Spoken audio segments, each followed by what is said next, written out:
إن الحمد لله وحده والصلاة والسلام على من لا نبي بعده أما بعد فقد قال الله تعالى في كلامه المجيد وفي فرقانه الحميد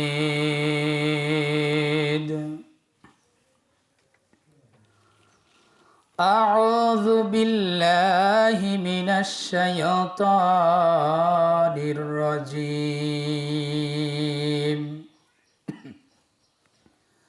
فمن كان يرجو لقاء ربه فليعمل عملا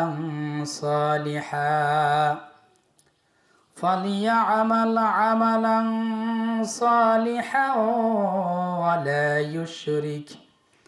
ولا يشرك بعبادة ربه أحدا. آية الآخر. عن أبي هريرة رضي الله تعالى عنه قال قال رسول الله صلى الله عليه وسلم إذا أحسن أحدكم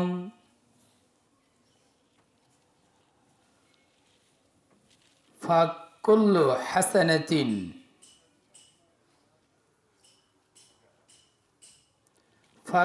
حسنة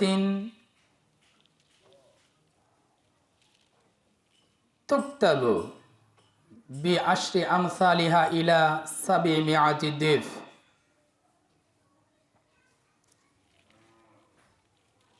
وكل سيئات يعملها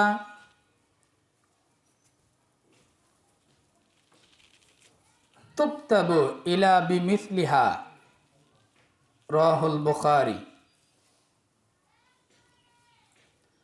সমস্ত প্রশংসা সেই মহিয়ান গরিয়ান আল্লাহ সুবহানাহু ওয়া তাআলার দরবারে, যিনি আমাদেরকে প্রত্যেক জুমার দিনের ন্যায় আজকের জুমাতেও তার মহান হুকুম জুমার সালাত আদায়ের উদ্দেশ্যে জুমা মসজিদে একত্রিত হওয়ার তৌফিক দান করেছেন। সেই মহান মনিবের প্রতি, সেই মহান স্রষ্টার প্রতি কালিমা শুকর আদায় করি, সকলেই পড়ি আলহামদুলিল্লাহ। অতঃপর দরুদ সালাম বর্ষিত হোক বিশ্ব মানবতার মুক্তির দূত মুহাম্মদ রাসূলুল্লাহ সাল্লাল্লাহু আলাইহি ওয়াসাল্লামের উপর। সকলেই পড়ি আল্লাহুম্মা সাল্লি আলাইহি আল্লাহুম্মা বারিক আলাইহি। শান্তি রমীয় ধারা বর্ষিত হোক যত মুসলিম নরনারী পৃথিবীর বুক থেকে বিদায় নিয়ে কবরের বাসিন্দা হয়েছেন, আল্লাহ সুবহানাহু ওয়া তাআলা তাদের প্রত্যেককে জান্নাতুল ফিরদাউসের মেহমান হিসেবে কবুল করুন, আল্লাহুম্মা আমিন। সম্মানিত উপস্থিতি, সম্মানিত দিনী বোনেরা, আমি পবিত্র কোরআনুল কারীম সূরা কাহফ 18 নম্বর সূরার 110 নম্বর আয়াতে কারিমা তিলাওয়াত করেছি। নবী করিম সাল্লাল্লাহু আলাইহি ওয়াসাল্লামের অসংখ্য হাদিস থেকে সহিহুল বুখারীর একটি হাদিস 42 নম্বর হাদিস আপনাদের সামনে উপস্থাপন করেছি। আজকের বক্তব্যের বিষয় আমলে সালেহ, সৎ আমলের গুরুত্ব। আমলে সালেহ কাকে বলে? আমল শব্দের অর্থ হচ্ছে কাজ, সালেহ মানে হচ্ছে সৎ, সঠিক। এর পারিভাষিক সংজ্ঞা কি? আমলে সালেহ হচ্ছে আল্লাহ সুবহানাহু ওয়া তাআলা যে বিধান দিয়েছেন, আল্লাহর নবী মুহাম্মদ সাল্লাল্লাহু আলাইহি সাল্লাম যেই আনিত বিধানের দাওয়াত এবং প্রচার করেছেন, সেই বিধান মেনে নেওয়াকেই, সেই বিধান অনুযায়ী আমল করাকে আমলে সালেহ বলে। পৃথিবীতে মানুষ আল্লাহর ইবাদত করে, এক একজন এক একভাবে আল্লাহকে সন্তুষ্ট করার জন্য ডাকে, কিন্তু সেই সন্তুষ্টির ডাকটা যদি আল্লাহর নবী মুহাম্মদ সাল্লাল্লাহু আলাইহি ওয়াসাল্লামের তরিকা অনুযায়ী না হয়, তাহলে তার আমল গৃহীত হবে না। আমলে সালেহ এমন একটি আমল যা আল্লাহর দেওয়া বিধান এবং আল্লাহর নবীর সুন্নাহর পরিপূর্ণ বাস্তবায়ন, এর নাম হচ্ছে কি? আমলে সালেহ। যে ব্যক্তি আমলে সালেহ করবে, আল্লাহ তার আমলটুকু, তার ইবাদতটুকুই গ্রহণ করবেন। আমলে সালেহ ব্যতীত যত আমল আছে, কোনো আমল আল্লাহ গ্রহণ করবেন না। সম্মানিত দিনী বোনেরা, সম্মানিত উপস্থিতি দিনী ভাই, আজ আমাদের দেশে আল্লাহর জীবন বিধানের দিকে এক একজন এক একভাবে ডাকছে। গত কয়েক রাত্রিতে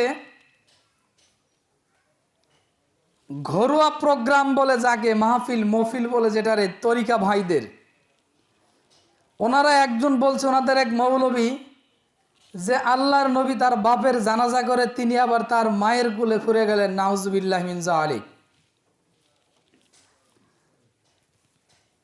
একজন মাতৃগর্ভে থাকা সন্তান কিভাবে বের হয়ে আবার ফিরে যেতে পারে? বাস্তবিকেও তো একটা জিনিস বিবেক বুদ্ধিতা আছে, মানুষদেরকে দাওয়াত দিচ্ছে।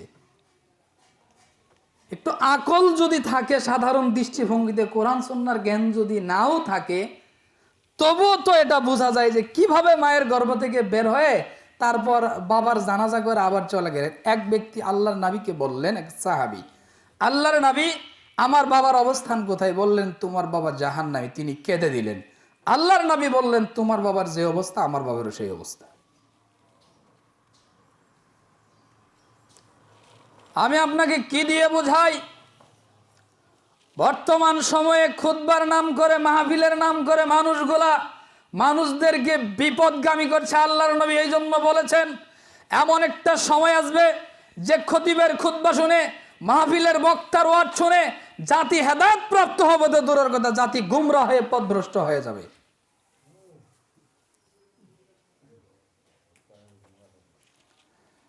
আল্লাহ কোরআনে বললেন, মানুষ তার মাতৃগর্ভ থেকে কিছুই আয়ত্ত করতে পারে না। মাতৃগর্ভে যখন একজন নবজাতক থাকে, একজন বাচ্চা থাকে, সে কিছুই জানে না। কিন্তু আপনার হুজুর যে বলছে যে আব্দুল কাদের 18 পারা মায়ের পেট থেকে মুখস্থ করেছিলেন, আল্লাহ বলছেন যে মানুষ তার মায়ের পেট থেকে কিছুই আয়ত্ত করতে পারে না। আল্লাহর কোরআন বলছেন,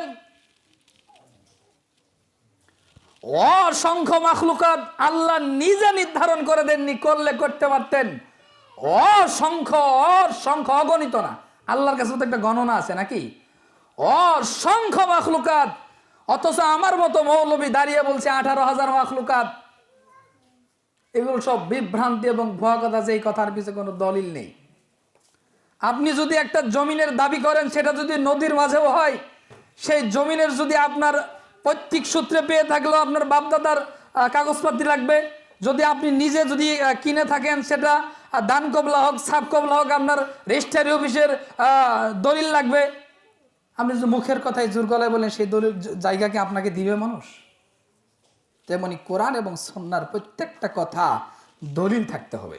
আমলে সালে তার নাম, যে আমল সুতরাং আল্লাহর নবী মুহাম্মদ সাল্লাল্লাহু আলাইহি সাল্লাম করেছেন এবং তিনি করার অনুমতি দিয়েছেন, তার সাহাবীরা করেছেন, এর নাম আমলে সালে। এর বাইরে যত আমল আছে সব আমল বাতিল, কোন আমল আল্লাহর দরবারে গৃহীত হবে না।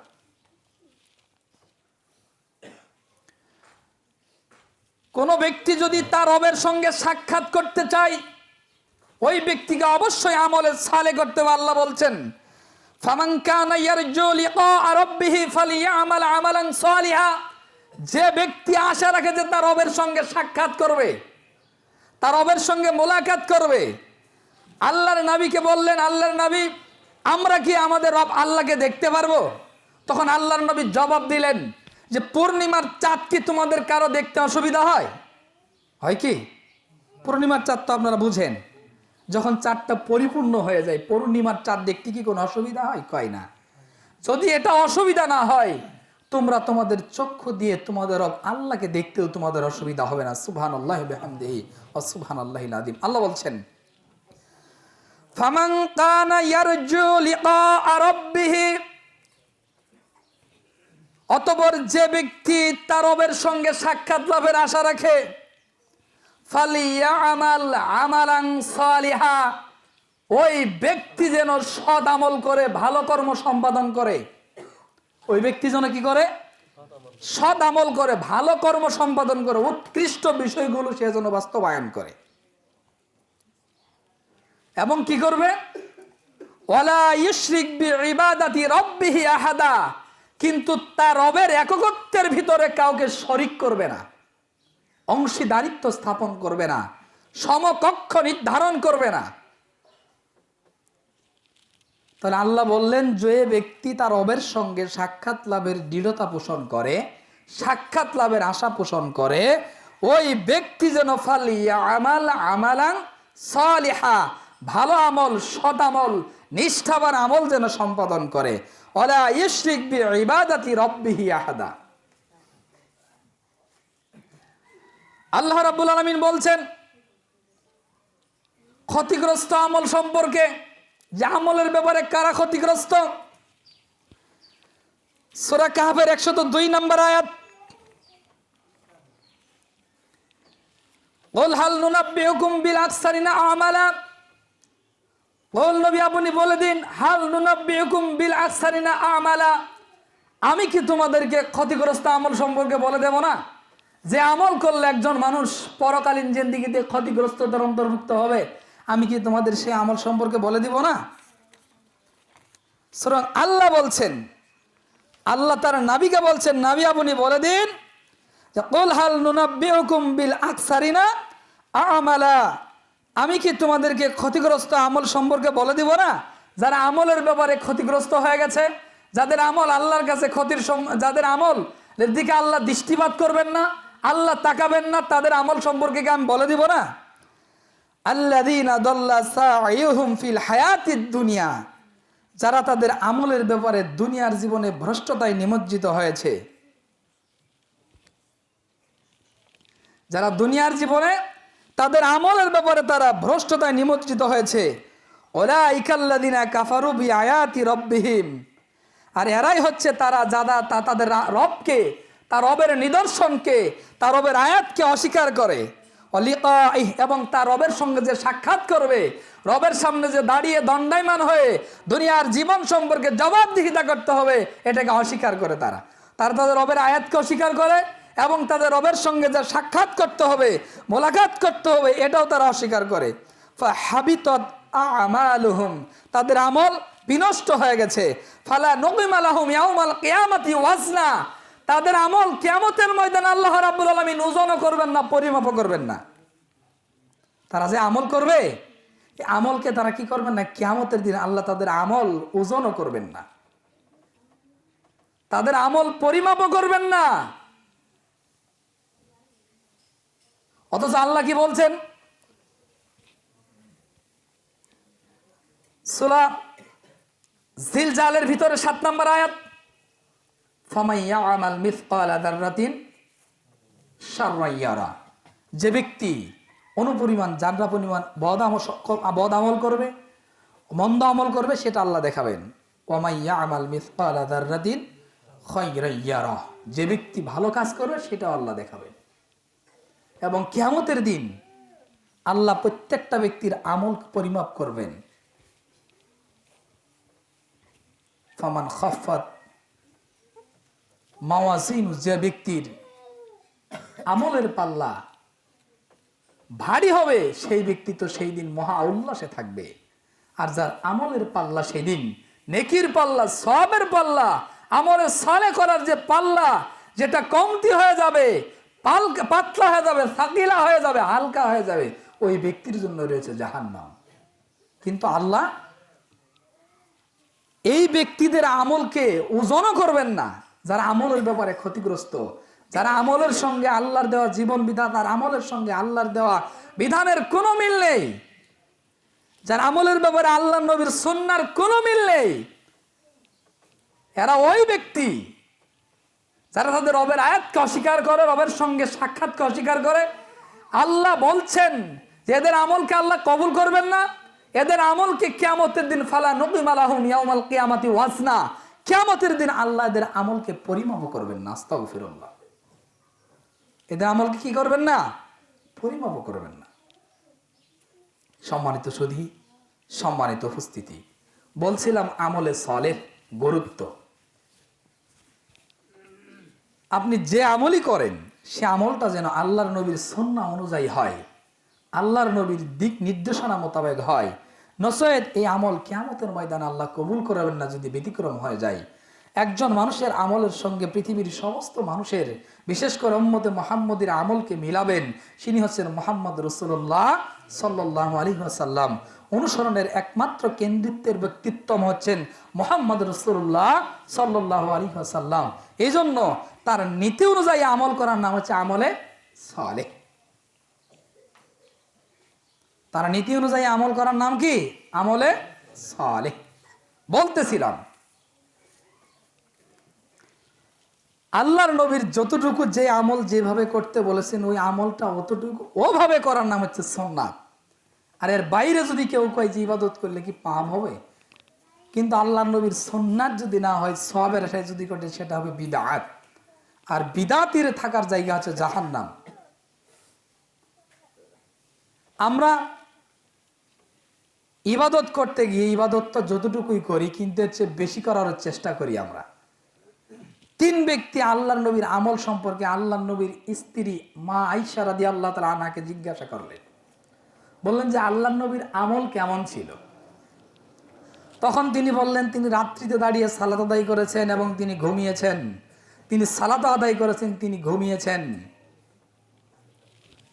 তিনি বিবাহ করেছেন। বিভিন্ন আমল সম্পর্কে বর্ণনা করার পর তিন ব্যক্তির একজন বলল যে এত কসম খেয়ে বললেন আমি জীবনে কোনোদিন রাত্রিতে ঘুমাবো না। দুই, আরেকজন বললেন আমি কোনোদিন সিয়াম ছাড়বো না। তিন, আমি কোনোদিন বিবাহ শাদী করবো না। আল্লাহর নবী শুনে বললেন যে তোমরাই কি সেই ব্যক্তি যারা এই আমলের ব্যাপারে বলা বলি করছিল? হ্যাঁ আল্লাহর নবী, আমরাই। বা তাদের কাছে তাদের যে আমলটা আল্লাহর নবীর আমল যে করেছেন, এই আমলটা এই ব্যক্তিতে আল্লাহর নবীর মতো মানুষ যদি এভাবে সালাত আদায় করে, এভাবে সিয়াম পালন করে, তাহলে আমাদের এই আমল দিয়ে কি হবে? আমাদের আমল তো কম হয়ে গেল। তখন আল্লাহর নবী বললেন যে আমি নবী, আমি বিবাহ করেছি, আমি নবী, আমি সিয়াম পালন করি আবার ছেড়ে দেই, আমি নবী, আমার শরীরের হক আছে, আমার আমি রাত্রিতে দাঁড়িয়ে সালাত আদায় করি এবং আমি আমার ঘুমাই। নবীর চেয়ে বেশি করার চেষ্টা করতে চেয়েছিল। বেশি করার কারণে আল্লাহ নবী বললেন এরাই হচ্ছে সেই জাহান্নামী যারা আমলের ব্যাপারে বেশি করতে চায়। যারা বেশি করবে, বেশি করে কিয়ামতের ময়দানে পার পাওয়া যাবে না। আল্লাহর নবী যেটা যেভাবে করতে বলেছেন হুবহু তাই করতে হবে। এর নাম হচ্ছে আমলে সালেহ। আর যে ব্যক্তি আমলে সালেহ করবে ওই ব্যক্তির জন্য কি রয়েছে? আল্লাহ বলছেন কোরআনুল কারীম সূরা কাহফের 109 নম্বর আয়াত, 8 নম্বর আয়াত, ইন্নাল্লাযীনা আমানু ওয়া আমিলুস সালিহাত কানাত লাহুম জান্নাতুল ফিরদাউসি নুজুলা। ইন্নাল্লাযীনা আমানু, নিশ্চয়ই যারা ঈমান এনেছে। কার প্রতি ঈমান? কার প্রতি আনতে হবে? আল্লাহর প্রতি যারা ঈমান এনেছে। সম্মানিত সুধী, সম্মানিত উপস্থিতি, আবু সাঈদ খুদরি রাদিয়াল্লাহু তাআলা থেকে বর্ণিত আল্লাহর নবী বললেন যখন জান্নাতবাসীদেরকে জান্নাতে প্রবেশ করানো, ইউদখিলুল জান্নাতাল জান্নাহ, যখন জান্নাতবাসীদেরকে জান্নাতে প্রবেশ করানো হবে, ওয়াইদখুলুন নারিন নার, যখন জাহান্নামবাসীদেরকে জাহান্নামে প্রবেশ করানো হবে, তখন আল্লাহ বলবেন যে ব্যক্তির হৃদয়ে মিসকালা যাররাতিন মিনাল ঈমান, যার অন্তরে মিসকালা যাররাতিন মিনাল খরদালিম মিনাল ঈমান, যে ব্যক্তির অন্তরে অনুপরিমাণ ঈমান আছে, যারা পরিমাণ ঈমান আছে, ওকে জাহান্নাম থেকে বের করো। ওকে কি করো? জাহান্নাম থেকে বের করো। তখন ওই ব্যক্তিকে জাহান্নাম থেকে বের করা হবে। বের করে তাকে হায়াতের নদী বলা হয় বা বৃষ্টির নদী বলা হয়, সেখানে তাকে শুইয়ে দেওয়া হবে। দেওয়ার পর তিনি আস্তে আস্তে উজ্জীবিত হবেন। যখন তার জাহান্নামে পুড়ে পুড়ে যা হয়েছিল আস্তে আস্তে আস্তে এটাকে ডেভেলপ করে দিবেন আল্লাহ। আল্লাহর নবী বলেছেন যেরকম নদীর পাড়ে কোনো বীজ বপন করলে সুন্দর নদীর পানির যে ওই যেটা বলি আমরা ভিজা থাকে, তো মাটি ভিজে থাকলে উর্বর ক্ষমতা বৃদ্ধি পায় না, সেই সময় যে দেখবে যে গাছগুলা যেরকম ঘাসগুলা যেরকম সুন্দর সুজ্জীবিত হয়ে ওঠে, তেমনি এই ব্যক্তি ওই জাহান্নাম থেকে আনার পর হায়াতের নদী বা বৃষ্টির নদীতে তাকে শুয়ে দেওয়ার পর তিনি ওইভাবে উজ্জীবিত হয়ে উঠবেন। সুবহানাল্লাহ। কিন্তু আমরা চাই জাহান্নামে পড়ে নয়, আমরা যাতে সর্বাগ্রে প্রথম চান্সে জান্নাত যেতে পারি, আল্লাহ আমাদের সেই তৌফিক দান করুন, আল্লাহুম্মা আমিন। বলতেছিলাম, ইন্নাল্লাযীনা আমানু, নিশ্চয়ই যারা ঈমান আনবে, ওয়া আমিলুস সালিহাত, ঈমান আনার পর বসে থাকবে না, আমলে সালেহ করতে হবে। ঈমান আনার পর কি করতে হবে? আমলে সালেহ করতে হবে, ভালো কাজ সম্পাদন করতে হবে। একজন মানুষ যখন, কোনো ব্যক্তি যদি সকালবেলায় শাহাদা দেয়, কোনো অমুসলিম যদি, কোনো মুশরিক যদি শাহাদা দেয়, আশহাদু আল্লা ইলাহা ইল্লাল্লাহ ওয়া আশহাদু আন্না মুহাম্মাদান আবদুহু ওয়া রাসূল, এই সাক্ষ্য দেওয়ার পর ওই ব্যক্তি সূর্য উদয় হওয়ার পর যদি সাক্ষ্য দেয়, ওই ব্যক্তির উপর অপরিহার্য দায়িত্ব হচ্ছে ওই ব্যক্তিকে জোহর থেকে মৃত্যু পর্যন্ত সালাত আদায় করতে হবে। এটা কার নির্দেশ? আল্লাহর নির্দেশ। যে ব্যক্তি সালাত আদায় করে না, ওর অপর নাম কি? তার পরিচয় কি? কাফের। বলতে লজ্জাবোধ করেন কেন? আল্লাহর নবী বলেছেন, আমি সে কথা রিপিট করছি, যে ব্যক্তি সালাত আদায় করে না, ওর নাম কি? ও কাফের। আল্লাহর নবী বলেছেন। যে কথা বলতেছিলাম, ইন্নাল্লাযীনা আমানু, নিশ্চয়ই যারা ঈমান আনে, ও আমিলুস সালিহাত, আমলে সালেহ করে। ঈমান আনার পর সে আর বসে থাকে না। যে ব্যক্তি ঈমান এনেছে, লা ইলাহা ইল্লাল্লাহ, আশহাদু আল্লা ইলাহা ইল্লাল্লাহ ওয়া আশহাদু আন্না মুহাম্মাদান আবদুহু ওয়া রাসূলুর সাক্ষ্য দিয়েছে, কিন্তু সালাত নাই, ওই ব্যক্তির কালেমা কিয়ামতের দিন টিকবে না। তার কারণ সে ইসলামের এক অংশ মেনেছে, আর এক অংশ সে মানে। ইন্নাল্লাযীনা আমানু, নিশ্চয়ই যারা ঈমান আনে, ও আমিলুস সালিহাত, আমলে সালেহ করে, কানাত লাহুম জান্নাতুল ফিরদাউসি নুজুলা, তাদের জন্য রয়েছে জান্নাতের উদ্যান। সুবহানাল্লাহি ওয়া বিহামদিহি। জান্নাত, তাও কোন জান্নাতে? জান্নাতুল ফিরদাউসে রয়েছে তাদের জন্য উদ্যান। সুবহানাল্লাহ। এজন্য আল্লাহর নবী বলেছেন, কেউ যদি জান্নাত চায়, সে যেন বলে, আল্লাহ তুমি আমাকে জান্নাতুল ফিরদাউস দান করো। সুবহানাল্লাহ। কি চেতে হবে? জান্নাত চাইলে আল্লাহর কাছে বড়টা চেতে হবে, জান্নাতুল ফেরদাউস চেতে হবে। তার কারণ জান্নাত যত নহর প্রবাহিত হয় আল্লাহর সব জান্নাতুল ফেরদাউস থেকে। সুবহানাল্লাহ। খালিদিনা ফিহা লা ইয়াবগুনা আনহা হিওয়ালা, তারা সেখানে কয়দিন থাকবে? 2-3 দিন। হ্যাঁ, আল্লাহ বলছেন খালিদিনা ফিহা লা ইয়াবগুনা আনহা হিওয়ালা, তারা সেখানে চিরকাল থাকবে, চিরস্থায়ী ভাবে থাকবে, যেটা তাদের জন্য অবস্থানের স্থিতিশীল পরিবেশ। আর আমরা কি করছি? যেই দুনিয়াতে গরমের দিন গরম লাগে, মশা কামড় দেয়, শীতের দিন শীত লাগে, কাঁথা কম্বল গায়ে দিতে হয়, বাতাস যদি জোরে আসে ঘরের চাল উড়ে যায়, ডাল ভেঙে ঘরের উপরে পড়ে, আমরা সুস্থ মানুষ অসুস্থ হয়ে যাই, রাস্তায় হাঁটতে গিয়ে গর্তে পড়ে যায়, ভেঙে যায়, পেটে ক্ষুধা লাগে, ক্লান্তি আসে, মনের আদান প্রদান হয়, মানুষের সঙ্গে কথা বলতে গিয়ে ল্যাঙ্গুয়েজ মিস্টেক হয়ে যায়, আছে না এরকম? এই দুনিয়াতে চিরদিন থাকার জন্য আমরা বৃদ্ধ হয়ে গেলে শরীরে যদি ঘা হয়ে যায়, যদি গন্ধ আসে, কাপড় যদি কেউ টয়লেট করে, কেউ তার নিকটে যেতে চায় না। ঘা হয়ে যায় শুয়ে থাকতে থাকতে, মানুষ যখন তার শরীরে এনার্জি যখন নষ্ট হয়ে যায়, আমরা এই দুনিয়ার জন্য, অনন্তকাল থাকার জন্য আমরা পাল্লায় লিপিবদ্ধ হয়েছি। এই দুনিয়াতে চিরদিন যাতে থাকতে পারি, মানুষের 3টা চিরচরিত্র নীতি, সেটা হচ্ছে 1, মানুষ মৃত্যুবরণ করতে চায় না, 2, বৃদ্ধ হতে চায় না, 3, দরিদ্র হতে চায় না। প্রত্যেকটা মানুষের ইচ্ছা, আমরা শুধু ধনী হতে চাই, শুধু সম্পদ বৃদ্ধি করে দাও। পাকা দাড়ি পেকে গেছে, কলম দিয়ে সাদা করে বোঝা যায় যে ইয়ং বোঝা যায়, তারপরে দেখবেন যে কি যা মৃত্যুবরণ করতে চায় না, মরার কোনো আলাপ নাই, শুধু অনন্তকাল বাঁচতে চাই। দেখবেন যে এই জন্য যদি কেউ মারা যায়, তা অনেকেই বলে, আমার আব্বা কেন মারা গেল, আমার মা কেন মারা গেল, দাদি কেন মারা, তার মানে কি? এটা তো ক্ষণস্থায়ী, এখানে যে মানুষ থাকবে না, এটাই সত্য। কিন্তু আমরা এই ক্ষণস্থায়ী জিন্দেগিদের পিছনে পড়ে আমলে সালের কথা ভুলে গেছি, ভালো কর্ম সম্পাদনের কথা ভুলে গিয়ে আমরা অন্যায়ের সঙ্গে মোলাকাত করে নিজেকে অপরাধী সাজিয়ে আমরা কবরে যাওয়ার জন্য প্রস্তুতি নিচ্ছি না, কিন্তু কবর আমাদেরকে নিয়ে যাওয়া হবে। সম্মানিত সুধী, সম্মানিত উপস্থিতি, আল্লাহ ওই ব্যক্তির অতীতের গুনাহ ক্ষমা করে দিবেন। কার? এ একটা প্রায় বলে থাকি আমি, সূরা ফুরকান 25 নম্বর সূরার 70 নম্বর আয়াত, ইল্লা মান তাবা, যে ব্যক্তি পাপ করেছে, অন্যায় করেছে, অন্যায় করার পর আল্লাহর কাছে ফিরে এসেছে, তুবু ইলাল্লাহি তাওবাতান নাসুহা, একনিষ্ঠভাবে তওবা করেছে, রব আমি অনেক অপরাধ করেছি, আমি অপরাধী, তুমি আমাকে ক্ষমা করো।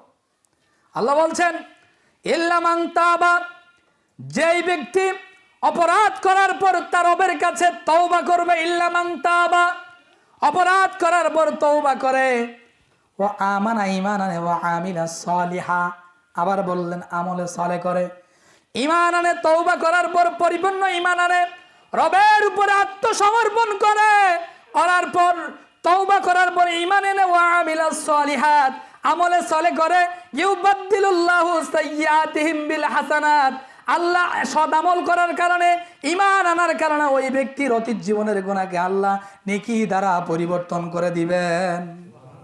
কিসের কারণে? তওবা করেছে। তওবা করার পর কাজ কি? তওবা মানে ফিরে আসা। আর তওবা মানে এই না যে কান ধরে 7 বার উঠেছেন 7 বার বসেছেন, এর নাম তওবা না। তওবা শব্দের অর্থ হচ্ছে ফিরে আসা। অপরাধ করেছি আর করব না, মিথ্যা কথা বলেছি আর করব না। আমরা আমলে সালে বলতে কি বুঝি? আমরা 5 ওয়াক্ত সালাত আদায় করি, এর নামে আমলে সালে শেষ? জি না। আমি সালাত আদায় করি, ভেজাল মাল বিক্রি করছি, পোকা বাগান উপরে থেকে মানুষকে দেখাচ্ছি যে ভালো বাগান উপরে থেকে পোকাটা নিচে যে বলছি যে এটাই, যদি দামে কম বাড়া হয় সব ঝাঁসকা নিতে হবে। ধোকাবাজি। দেখবে যে যেই মালের ডেট এক্সপায়ার হয়েছে ওটা আড়ালে থয়, থুয়ে যেটা ডেট আছে ওটা সামনে থয়, দেওয়ার সময় একসাথে দিয়ে দেয়। আছে না এরকম? মিথ্যা কসম করে মাল বিক্রি করে। আমি সালাত আদায় করি, কিন্তু যদি কোদালটা আমার কাঁধে নিয়ে জমিতে যাই, সুন্দর করে আলটা যাতে না থাকে এরকমই মনোভাব, দেখবেন যে একদম চিকন ফুল সিরাতের ফুলের মতো করার চিন্তা ভাবনা, এরকম মানুষ আছে না? দেখবেন যে ওই লোকেরই ক্ষেতের ক্ষতি বেশি হয়। ওই লোকের ক্ষেতের কি হয়? ক্ষতি বেশি। যখন মানুষ হাঁটার পথ না পায় তখন কিন দিক দিয়ে হাঁটে, ক্ষেতের মাঝখান দিয়ে। সম্মানিত শুধু, এর নাম আমলে ছলে নয়, এর নাম আমলে ছলে নয়। আমলে ছলে ওই আমলের নাম যে আমল করলে আল্লাহ অতীতের গুনাহ ক্ষমা করে দিবেন, এর নাম আমলে ছলে। মিথ্যা ছাড়তে হবে, ধোঁকাবাজি ছেড়ে দিতে হবে। শুধু সালাত আদায় করি এতটুকুই আমলে সালে সীমাবদ্ধ নয়। আল্লাহর কত বড় ওয়াদা, যদি কোনো ব্যক্তি তওবা করে, তওবা করার পর ঈমান আনে আল্লাহর প্রতি, আমলে সালেহ করে, আল্লাহ ওই ব্যক্তির অতীতের গুনাহ ক্ষমা করে দিবেন। সুবহানাল্লাহ। তাদের জন্য সারপ্রাইজ কি? আল্লাহ দেখেন কত বড় দয়ালু।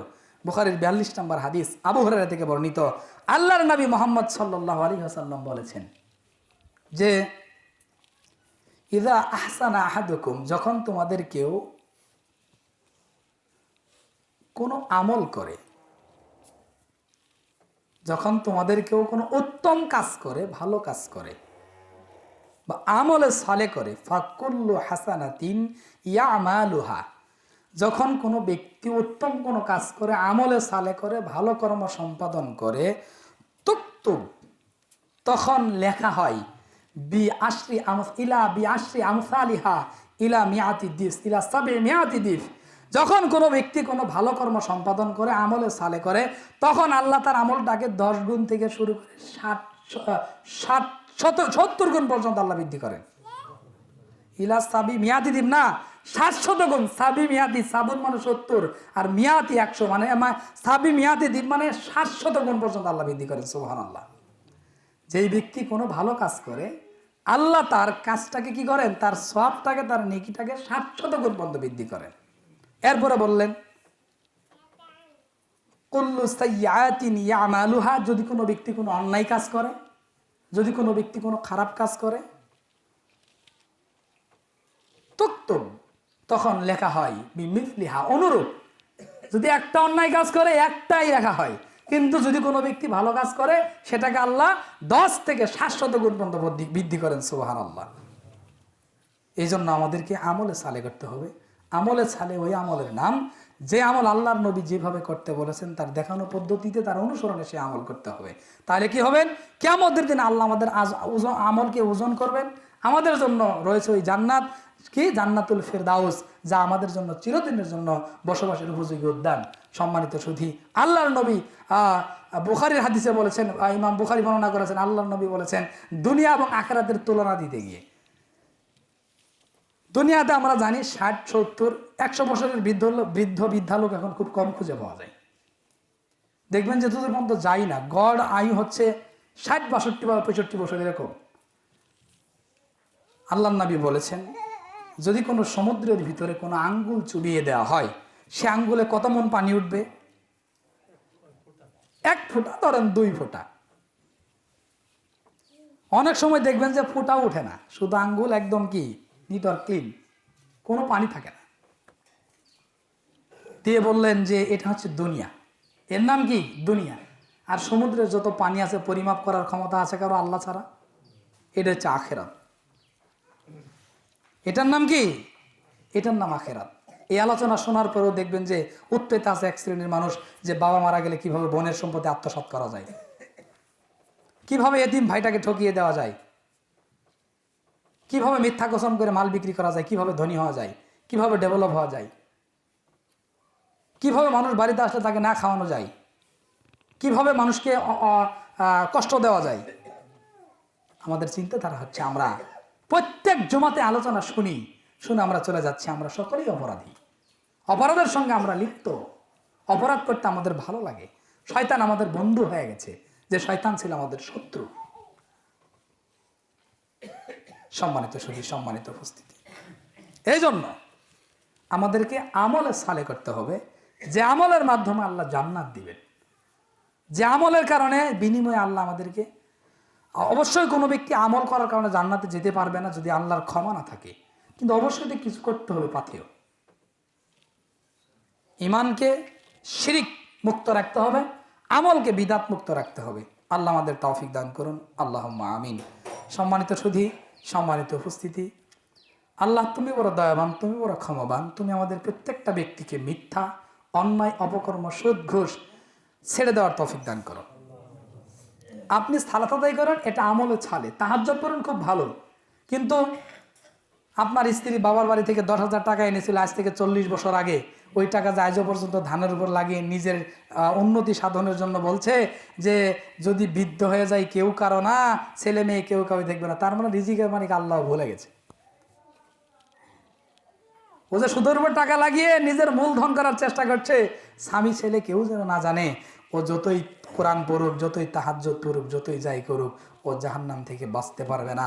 ও যতদিন সুদের টাকা খাচ্ছে, লেনদেন আছে, ওর বাবার সঙ্গে জানা করছে 24 ঘন্টায়, যতক্ষণ পর্যন্ত টাকা তুলে তওবা করে ফিরে না আসবে ততক্ষণ পর্যন্ত সে তার বাবার সঙ্গে জানা করবে। আল্লাহর নবী বলেছে, এর নাম আমলে সালে নয়। শুধু সালাদ দিয়ে কেউ জান্নাতে যাবে, ইসলাম পরিপূর্ণ কমপ্লিট বিষয়, পরিপূর্ণ জীবন ব্যবস্থা, পরিপূর্ণই মানতে হবে। আংশিক যতটুকু আপনার ভালো ততটুকু মানেন। যখন দেখবেন যে খেতে মাঠে কিষান নিয়েছেন, সেই দিন আর সালাত নাই আপনার, যখন আপনি বসে আছেন তখন সালাত আদায় করেন। এটিকে হাওয়াই লাড্ডু পেয়েছেন? ইসলাম কি 3/4 যে পেন কাটতে কাটতে 3/4 বানিয়ে পড়বেন? ইসলাম পরিপূর্ণ জীবন ব্যবস্থা, পরিপূর্ণতা মেনে নেওয়ার নাম আমলে চলে। এর বাইরে যা আছে এটা সব আমলের শয়তানের কাজ। সব কিসের কাজ? শয়তানের কাজ। দেখবেন যে শীত যদি বেশি পড়ে, মুসল্লি যে কত কমে যাবো আল্লাহ ভালো জানে। দোহাই দিবে 3 দিন যাবৎ গোসল করি না, তার মানে বোঝা গেল যতদিন বন্ধ রোদ না উঠবে ওই ব্যক্তি সালাত আদায় করবে না। এর আগে মালাকুল মউত ওই ব্যক্তির কাছে আসবো না। রোদ যে ওঠে নাই, বিনা গোসলে কি সালাত পড়া যায় না? যদি কই যে 40 বছর গোসল করা নিষেধ, তবুও সালাত আদায় করা যাবে। পানি বলান যাবে না, তবুও আল্লাহ বিধান দিয়েছেন তাইয়াম্মুম করে পড়তে হবে, পড়তেই হবে, কোনো মাপ নেই। অনেকে বলে যে বৃষ্টির দিন শীত বেশি, অনেক বৃদ্ধ মানুষ, আপনি যদি পানি বলার দরকার হয় তায়াম্মুম করবেন, মাটিতে মেরে, আল্লাহ বিধান দিয়েছেন। কিন্তু দেখবেন যে ওই বুড়া সালাত পড়বে না, এটাই তার অজুহাত। অনেক মানুষ দেখবেন কিছুদিন খুব সালাত আদায় করে একদম, সেটা কোন সময় জানেন? মাথা থেকে টুপি আর পরে না, কেউ জিজ্ঞাসা করলেই চোখে পানি এসে যায়, তার মানে বাবা মারা গেছে, বাবা মারা নামাজ। এরপরে যে অবস্থায় ছিল সেই অবস্থায় চলে গেছে। এই জন্য আল্লাহর ভয় এবং ভীতি যদি ভিতরে না থাকে, যে পরকালীন জিন্দেগিতে আমার রবের সামনে দাঁড়িয়ে আমাকে দুনিয়ার জীবন সম্পর্কে জবাবদিহিতা করতে হবে, এটা যদি না থাকে তাহলে কোনো ব্যক্তি আল্লাহর দিকে ফিরে আসা সম্ভব নয়। তার কারণ মানুষ যখন মারা যায় সকলেই দেখি 2 হাত খালি, কিছুই থাকে না, কাফনের শুধু কাপড় নিয়ে চলে যায়, তাই না? এরপরেও দেখা যায় যে আমরা কি ওই জায়গাতে লাশ রেখে দিয়েও আমরা গন্ডগোল করি, দুনিয়ার স্বার্থের কারণে করি না। এটার নাম আমলে ছাড়ে নয়। আল্লাহ আমাদেরকে যে আমল করলে জান্নাত, যে আমলের মাধ্যমে আমরা আল্লাহর সন্তুষ্টি পেতে পারবো, রেজাবন্দি হাসিল করতে পারবো, আল্লাহ আমাদেরকে ওই ধরনের আমল করার তৌফিক দান করুন, আল্লাহুম্মা আমিন। আর আপনাদের কাছে বিনীত দাবি, আপনারা জানেন আমাদের এই মসজিদটার ভেঙে দেওয়া হবে হয়তো বা আজকেই এই জায়গাতে শেষ সালাত, এরপর নতুন জায়গাতে আমরা চলে যাব। আপনাদের যারা টাকা দেওয়ার প্রতিশ্রুতি দিয়েছেন, আপনারা অনুগ্রহপূর্বক টাকা দিবেন। যারা দিয়েছেন আপনাদের অর্থের বিনিময়ে এখানে আল্লাহ আর আল্লাহকে আমরা সিজদা দিব। আচ্ছা, মানুষ মুসল্লিরা সালাত আদায় করবে, রোজ যদি বেশি হতো দেখবেন যে সকলের মাথাতে ঘাম ঝরে যেত, তাই না? এটা আপনারা অবশ্যই করবেন। আর আমি শুনতে পেয়েছি জনাব মোহাম্মদ শাহিনুর রহমান, মনে হয় আপনার নাম, না? জি, উনি একজন বিজনেসম্যান মানুষ। আপনার কাছে আমাদের একটা বিনীত দাবি আজকের জমা থেকে, আপনি অবশ্যই দেখতে পাচ্ছেন যে আমাদের মসজিদটি উন্নয়নমূলক কাজের জন্য, মসজিদে মুসল্লির জায়গা হয় না, এই জন্য ডেভেলপ করা উচিত। আপনার কাছে আমাদের বিনীত দাবি, অবশ্যই আপনি আমাদের মসজিদের জন্য, আল্লাহর সন্তুষ্টির জন্য এই মসজিদে কিছু দান করবেন, এই আশা ব্যক্ত করে আজকের খুতবা এখানে পরিসমাপ্তি ঘটাচ্ছি। ওমা আলাইনা ইল্লাল বালাগ।